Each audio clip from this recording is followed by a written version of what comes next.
Contrairement aux apparences, la joie n'est que relative. Après une seconde nuit de prolongation, les représentants des pays pauvres, les plus menacés par le changement climatique, se sont résignés à un accord financier à minima. Aucun pays n'a obtenu tout ce qu'il voulait et nous quittons Bakou avec une masse de travail à accomplir. Voilà qui résume plutôt bien cette COP29.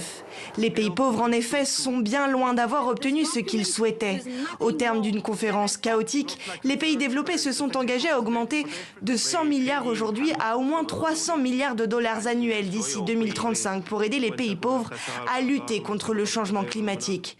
Une somme bien en deçà de celle demandée. Si nous rentrons chez nous avec 300 milliards de dollars et que nous disons que les pays développés prennent les devants, c'est une insulte à ce que dit la Convention.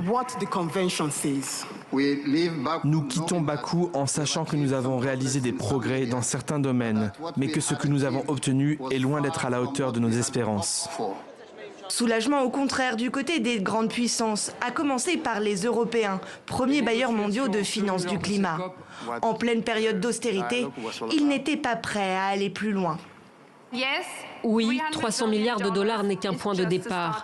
Nous sommes reconnaissants à l'Alliance des petits États insulaires et aux pays les moins avancés de la confiance qu'ils nous témoignent. Et je vous assure que nous tiendrons nos promesses. C'est donc avec un goût amer que se termine cette COP29, une COP de consensus et de déception dont on retiendra les polémiques plus que les réelles avancées.